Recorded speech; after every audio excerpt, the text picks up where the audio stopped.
Lahko jim rečemo ustrahovalci, nasilneži ali pa Bruno iz 8.c. Čisto vse je. Vsem je ena stvar skupna. Psihično ali fizično ustrahujejo svoje sovrstnike.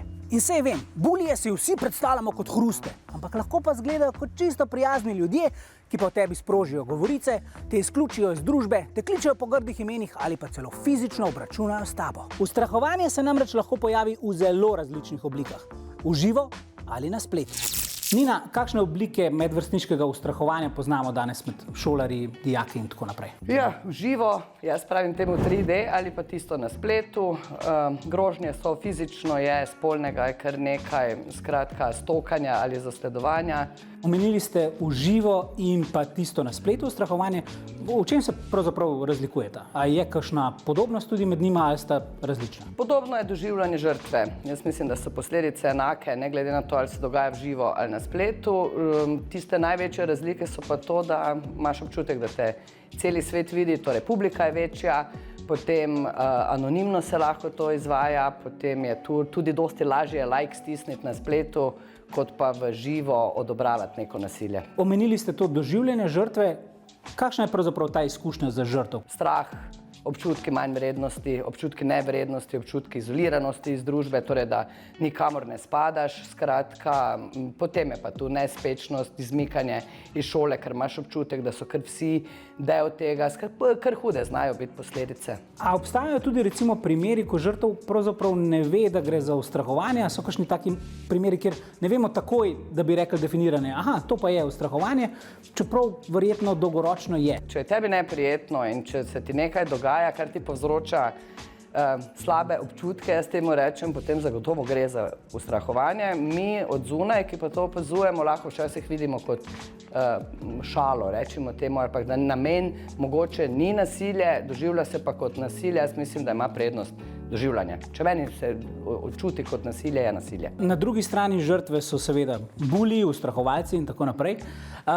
A je pomembno, zakaj ustrahovalec ustrahuje, ali zato ni nobenega opravičila? Razumevanje je pomembno. Razumevanje je predvsem pomembno zato, da ima storilece, bulij se možnost spremeniti.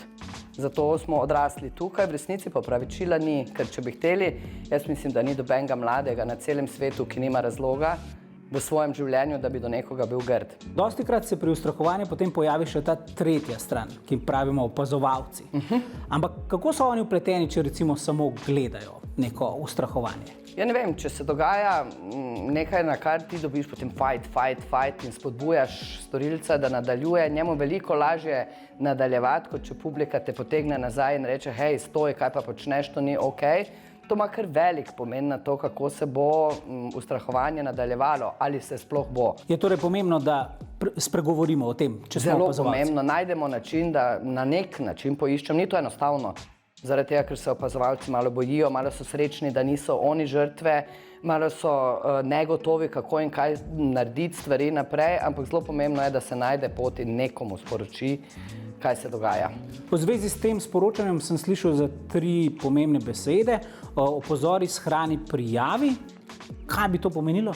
To je na spletu. Opozoriš tistega, dovolj je, prijavil te bom, ampak še nekaj je, blokiraj. Blokiraj je še zelo pomembno, shrani zato, da imamo dokaze oziroma da imajo dokaze tisti, ki bodo reševali nasilje, predvsem pa še tudi blokiraj, da več nima storilec dostopa do tebe. Kaj pa še lahko naredimo, recimo kot žrtev, kot opazovalci, predvsem pa kot družba, da bi bilo takega ustrahovanja čim manj?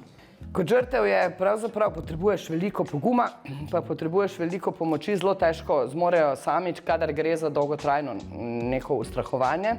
Opazovalci bi bilo enako pomembno najti rešitev, da nekomu se pove, in pa storilci sami pa da znotraj svojega življenja, to niso zadovoljni in srečni mladostniki, nikoli. Tudi na njihovi strani je bilo fino poiskati pomoč. Nina, čisto na koncu, že 100 let nisem bil pri šolski psihologinji, a lahko prijavim eno medvrstniško nasilje?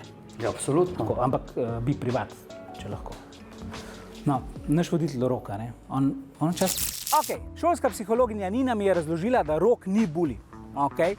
Če imate pa vi kakršnokoli slabo izkušnjo z ustrahovanjem, pa nikar ne odlašajte.